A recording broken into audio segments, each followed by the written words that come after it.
Olá, meu nome é Micaela Aires Martins, sou médica residente de ginecologia e obstetrícia no Hospital das Clínicas e hoje eu irei ministrar a aula de embriologia, desenvolvimento normal e anormal genital e gonadal, sob orientação do Dr. José Miguel de Deus. Em relação ao roteiro da nossa aula, primeiramente iremos abordar sobre o desenvolvimento genital e gonadal normal, depois sobre as alterações do desenvolvimento genital e gonadal e, por último, irei abordar sobre um artigo em relação à síndrome de Swyer. Em relação ao desenvolvimento do sistema genital normal, temos que saber que nas primeiras 7 semanas do desenvolvimento embrionário, temos uma fase indiferenciada, em que não conseguimos diferenciar características entre o sexo feminino e masculino, em que os sistemas genitais eles vão ter semelhança é, idênticas entre si.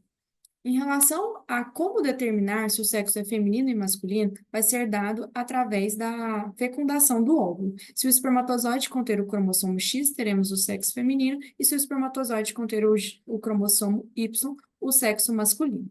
E o que faz com que uma gônada indiferenciada se diferencie em testículos ou em ovários? Tudo irá depender do gene SRY, que está contido no braço curto do cromossomo Y.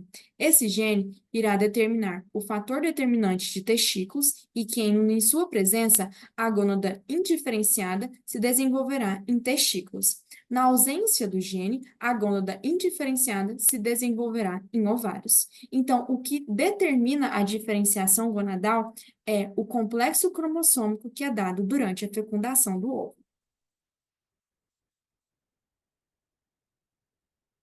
Em relação ao desenvolvimento da gônada, temos que ela é formada por três fontes. Primeiramente, através do mesotélio, que é um epitélio mesodérmico que vai revestir a parede abdominal posterior, o mesênquima subjacente, que é um tecido conjuntivo embrionário, e as células germinativas primordiais.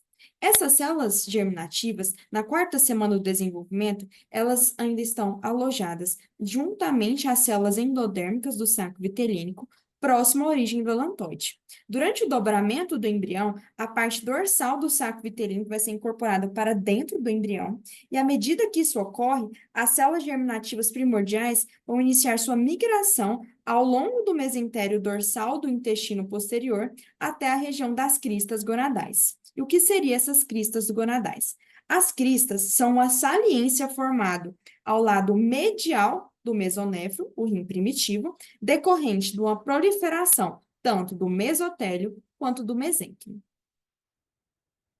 Nesta imagem, conseguimos ver a formação das cristas, desenvolvidas através da proliferação do mesotélio e do mesênquima na coloração rosa, e aqui em azul, as células germinativas que migraram através do intestino posterior, juntamente formando assim uma gônada indiferenciada formada por córtex e medula. Nessa imagem histológica, conseguimos observar um córtex muito mais desenvolvido e uma medula hipodesenvolvida, demonstrando assim a formação de um ovário. E o que vai determinar, então, a diferenciação gonadal? Como foi explicado, a presença ou ausência do fator determinante testicular. Em sua ausência, a gônada se diferenciará em ovários e, em sua presença, em testículos. Em relação ao desenvolvimento ovariano, sabemos que o desenvolvimento é mais lento do que em relação ao desenvolvimento testicular, que se inicia em 7 semanas. Aqui o desenvolvimento ele se diferenciará com 12 semanas. Teremos, então, na região das cristas gonadais, em torno de 8 semanas, a proliferação dessas células em direção à medula subjacente, formando cordões sexuais. Esses cordões, se dirigindo, então, do córtex para a região do mesênquima, eles irão se proliferar até conseguir englobar as células germinativas que ali estavam presentes. Quando eles conseguem englobar essas células, em torno de 20 semanas, esses cordões começam a se degenerar e temos, assim, complexos isolados de células, que são denominados folículos primordiais. Os folículos primordiais nada mais é do que uma ovogônia, que é derivada da célula germinativa primordial, rodeada de uma única camada de células foliculares achatadas, que são derivadas do epitélio de superfície. Durante a vida fetal, ocorrem mitoses nas ovogônias, produzindo milhares de folículos primordiais. E não se formam ovogônias depois do nascimento. E apesar de muitas ovogônias se degenerarem antes do nascimento, cerca de 2 milhões ainda permanecem e crescem formando ovócitos primários antes do nascimento. Em relação ao desenvolvimento dos ductos genitais, temos que na quinta a sexta semana ainda a fase do estágio indeterminado. Nesse estágio, ainda teremos a presença dos dois ductos, os ductos mesonéfricos na região medial, também denominados de ductos de Wolff, e os ductos paramesonéfricos laterais, também denominados ductos de Miller. Em relação ao desenvolvimento dos ductos mesonéficos, temos que ele é influenciado por ação hormonal. Por isso, eu coloquei aqui o cadeado para lembrarmos que ele é dependente de estímulo. Então, ele é dependente da produção de testosterona, que irá ser produzida em torno de 8 semanas pelas células de Sertoli, e a sua produção levará ao desenvolvimento dos ductos de Wolff para a formação do trato genital masculino. Também teremos a formação do hormônio antimuleriano, que irá levar à regressão dos ductos de Muller. Em relação à formação dos ductos paramesonéficos, coloquei aqui para lembrarmos que ele é livre. Por quê? Porque ele independe da presença de ovário e independe da ação hormonal. Ou seja, o que precisamos para diferenciar os ductos paramesonéficos? Precisamos da ausência da testosterona para haver regressão dos ductos de Wolff e a ausência do hormônio antimuleriano para haver a progressão do desenvolvimento dos ductos de Miller para a formação da genitália feminina e também do gene HOX para esse desenvolvimento. Sabemos, então, que os ductos paramesonéficos irão se diferenciar em sua porção cranial, formando, assim, as tubas uterinas, e na sua porção caudal, o primórdio útero-vaginal, ou seja, dando origem ao útero e à parte superior da vagina. Em relação à formação da vagina, temos que a parede fibromuscular da vagina, ela se desenvolve a partir do mesênquima circundante. E o conduto do primórdio uterogenital, como vimos no slide passado, é formado e esse contato do primórdio uterovaginal juntamente com o seio genital irá formar o tubérculo do seio, que é uma elevação. O tubérculo do seio, ele irá se projetar, formando assim projeções endodérmicas, que é denominado os bulbos sinovaginais, como demonstrado na figura. Esses bulbos, eles vão se estender do seio urogenital até a extremidade caudal do primórdio útero-vaginal. Os bulbos sinovaginais, eles se fundem para formar a placa vaginal. E mais tarde, as células centrais dessa placa começarão a se desintegrar, formando assim a luz da vagina, ou seja, um processo de canalização da luz da vagina. E as células periféricas dessa placa vai formar o epitélio vaginal. Até a vida fetal, a luz da vagina vai ser separada da cavidade do seio urogenital por uma membrana, que é denominado ímen. E esse ímen, ele vai ser formado pela invaginação da parede posterior do seio urogenital, que é resultante da expansão da extremidade caudal da vagina. O ímen geralmente se rompe durante o período perinatal e permanece com uma delgada prega da membrana mucosa dentro do orifício vaginal. Em relação ao desenvolvimento das glândulas acessórias, temos as glândulas uretrais e parauretrais, que vão ser formadas através da evaginação da uretra, e as glândulas vestibulares maiores de Bartholin, pela evaginação do seio urogenital. Em relação ao desenvolvimento do trato genital externo, temos que até a 7ª semana, uma fase de indiferenciação, inicia o processo de diferenciação com 9 semanas, finalizando com 12 semanas. Teremos a formação do tubérculo genital, que é dado através do mesênquima em proliferação, que se alongará formando o falo primordial até dar desenvolvimento no clitóris. Também teremos a proliferação da prega urogenital em direção à membrana cloacal, com a formação dos pequenos lábios, e da intumescência lábio-escrotal em sua proliferação também em direção à membrana cloacal, formando os grandes lábios, como podemos evidenciar. Sabemos que o vestíbulo da vagina será uma cavidade comum que vai encontrar tanto a vagina quanto a uretra, e aqui temos também que o septo uroretal vai se fundir à membrana cloacal para a formação de duas membranas, a membrana anal e a membrana urogenital. A membrana anal é mais dorsal e irá formar o ânus, e a membrana urogenital mais ventral, formando o orifício urogenital. Em relação ao desenvolvimento sexual, temos que são quadros congênitos, na quais o desenvolvimento sexual cromossomial, gonadal ou anatômico é atípico. Será dividido em três categorias. A categoria 1, que é o pseudo-hermafroditismo feminino, o 2, que é o pseudo-hermafroditismo masculino, e o 3, que é os distúrbios do desenvolvimento genético e gonadal.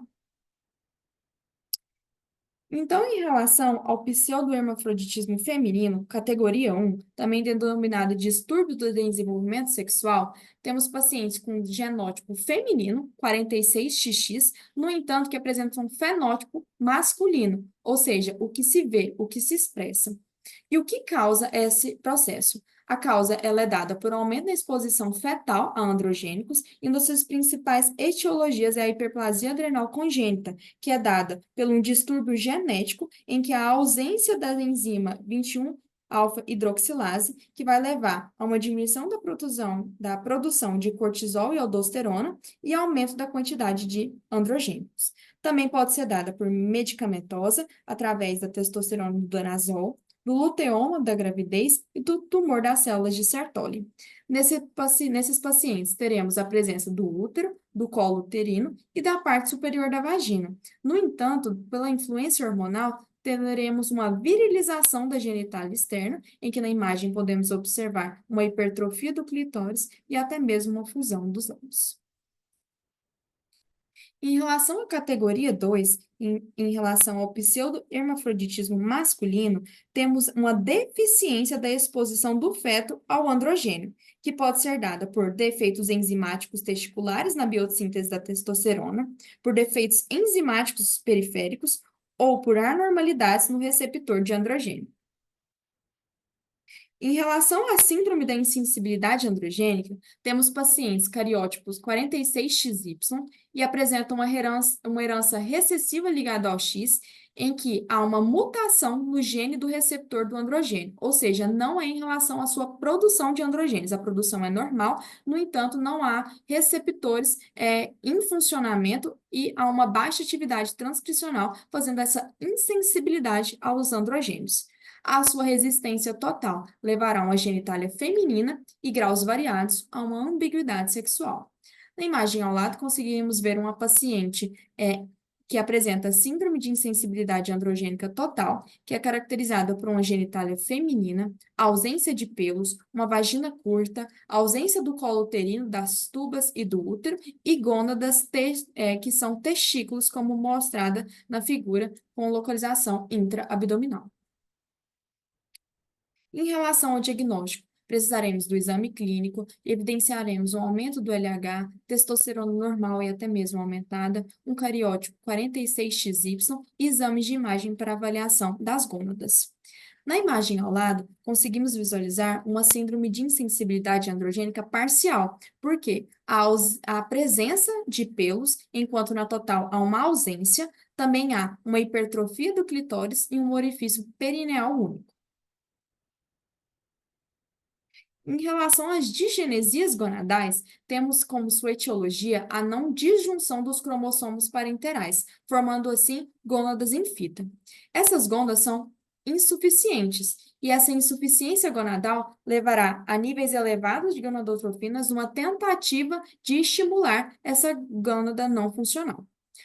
Apresentaremos pacientes com cariótipo 45X, como, por exemplo, evidenciado na síndrome de Turner, como na imagem ao lado, são pacientes que têm baixa estatura, baixo desenvolvimento em relação aos caracteres sexuais, implantação baixa das orelhas, a formação dos epicantos, quarto metacarpo hipodesenvolvido e diversas anomalias renais, coarctação da aorta e diversos outros comemorativos. Também teremos as disgenesias gonadais pura, em que o paciente vai apresentar estatura normal e alteração das gônadas, com cariótipo 46XY na síndrome de Swyer, como iremos abordar no artigo, e 46XX.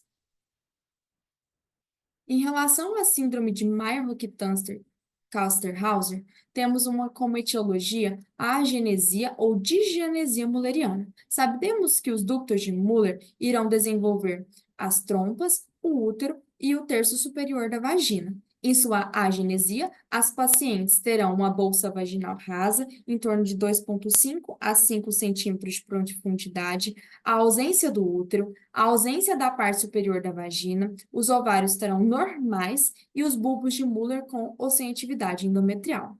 Aqui nessa imagem, conseguimos observar na letra A, em relação a uma vagina encurtada e com extremidade cega e dois remanescentes uterinos rudimentares, uma ressonância em que conseguimos ver uma agenesia renal e a ausência de útero e vagina, e em C, uma pinça segurando um rudimento uterino fibroso. Em relação às anomalias uterinas, temos aqui a visualização de um útero normal, a visualização de um útero unicorno, somente uma das partes, um corno uterino, a apresentação do útero bicorno, em que há uma alteração em relação à fusão, há uma fusão somente parcial, e o útero ele vai ter, então, uma diminuição em seu tamanho, diferentemente do útero de Delfo, em que há uma alteração de fusão total, formando, assim, dois úteros completamente diferentes, uma formação de um útero e uma outra cavidade uterina. E o útero de Delfo ele pode ser dividido em vagina única e também em vagina dupla, e também o útero septado. Essas alterações mullerianas uterinas estão associadas à alta taxa de infertilidade e de abortamento, e a que apresenta um melhor perfil reprodutivo é o útero de Delfo. Em relação às anomalias vaginais, temos como uma das principais anomalias vaginais o ímen perfurado. O ímen perfurado é uma ausência da fenestração da membrana urogenital, e a frequência é de 1 para 2.000 mulheres, apresentando uma das anomalias mais frequentes do trato genital.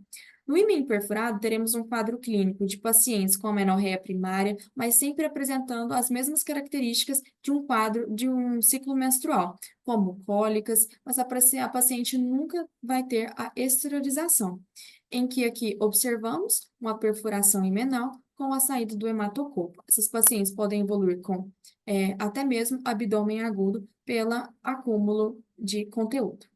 Aqui também conseguimos ver anomalias vaginais, como o septo vaginal transverso e do septo vaginal longitudinal, decorrentes de alterações em relação ao seio urogenital, em que o paciente pode apresentar dor pélvica crônica e também dispareunia.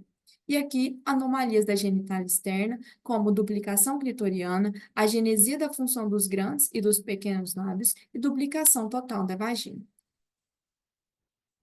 Agora abordaremos sobre um artigo que é denominado A Risk of Gonadoblastoma in Female Swyer Syndrome, a Case Report and Literature Review, por Rudnicka.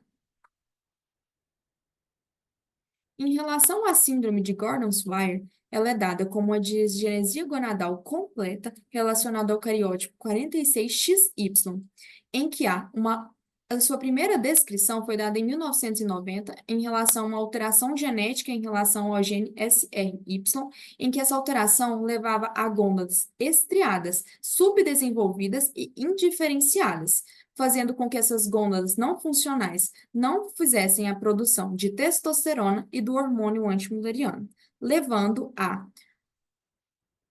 quando a gente não tem a presença de hormônios, como testosterona e hormônio antimulleriano, a gente vai ter o desenvolvimento dos ductos de Muller, formando assim tuba uterina, a parte superior da vagina e o útero.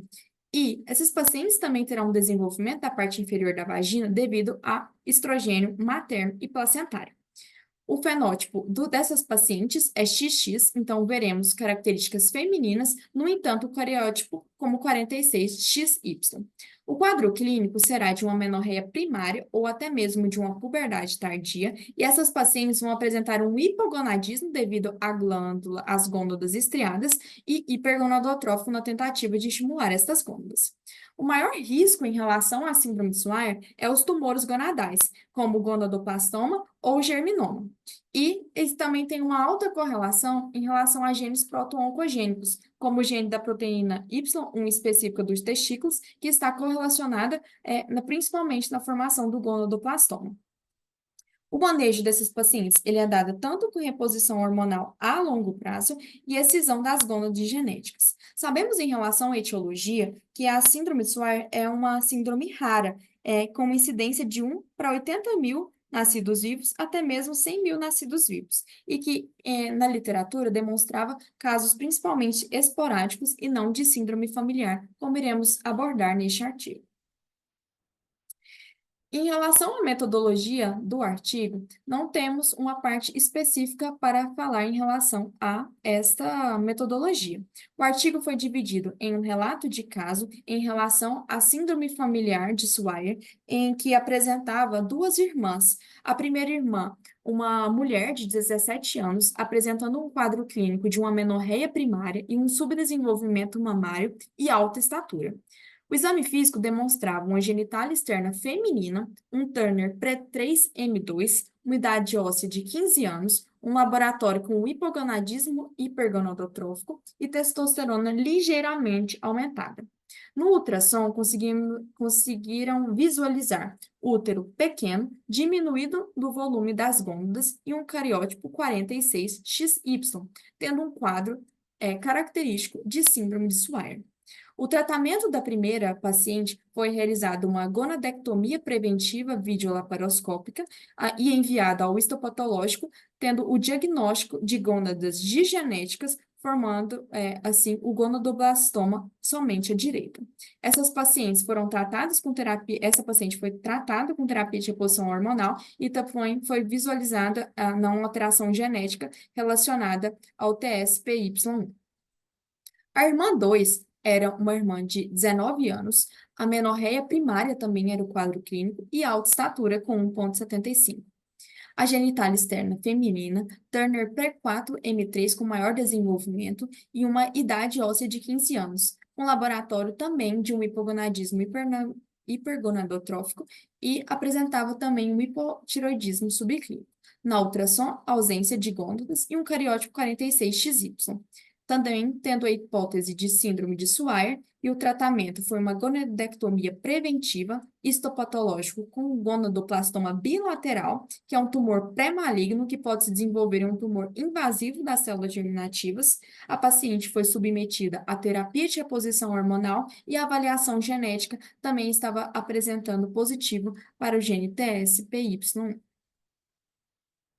O artigo, além de apresentar esse relato de caso de uma Swyer familiar, ele também aborda uma revisão da literatura, apresentando uma metodologia breve em relação à base de dados PubMed e Medline nos anos de 2009 a 2024, com 15 anos de estudo, e foram avaliadas 30 pacientes, todas com Swyer familiar.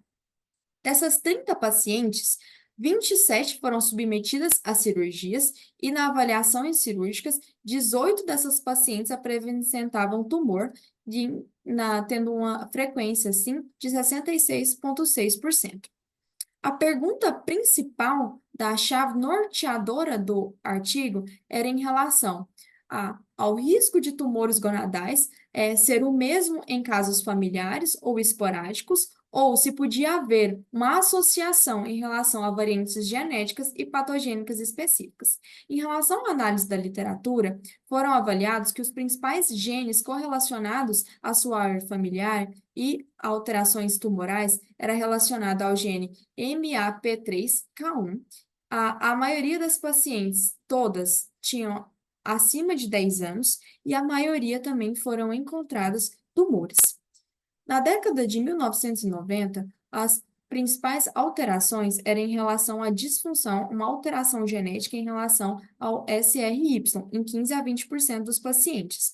Hoje, os estudos já demonstram que existem diversos genes que vão influenciar em relação à formação ou proto-oncogenes ou genes protetores, sendo o MAP3K1 dos principais em relação à formação de germinomas, dos gonadoplastómeos, digo. Essa imagem eu trouxe somente para ilustrar, não era uma imagem que estava abordada no artigo, mas eu gostaria de demonstrar a vocês o que seria uma síndrome de Swyer.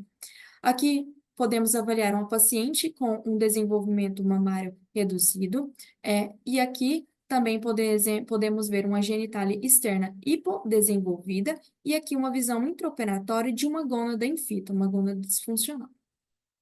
Em relação à conclusão desse artigo, podemos avaliar que a síndrome familiar de Swyer é rara. No entanto, em artigos e revisões de literatura prévias a este estudo, era mais correlacionada a casos esporádicos da síndrome. Neste estudo, visualizamos que a síndrome familiar teve uma maior frequência do que a síndrome esporádica, sendo a síndrome familiar em 66,6% dos casos correlacionada a tumor. A palavra-chave em relação a esse estudo é em relação à avaliação de pacientes, principalmente com amenorreia primária e puberdade retardada, e avaliar sempre o histórico familiar dessas pacientes. O principal tumor avaliado por o estudo foi o gonadoplastoma, sendo realmente o tumor mais frequente, estando presente em 66,6% das pacientes com Swyer familiar. E também o estudo traz uma avaliação em relação ao custo-benefício de realizar essa avaliação genética. Eles trazem como benefício a correta indicação da gonadectomia e uma maior segurança para essa indicação, mas também avaliam o custo-benefício, sendo um custo realmente mais elevado. Colocam também que o principal gene proto-oncogene relacionado aos tumores é o MAP3K1, estando presente em 13 a 18% das pacientes, e também discutem em relação à gonadectomia preventiva, que deve ser realizada devido ao alto risco das gônadas se transformarem em tumores malignos de células germinativas. Essas foram as referências que eu utilizei na aula, e muito obrigada.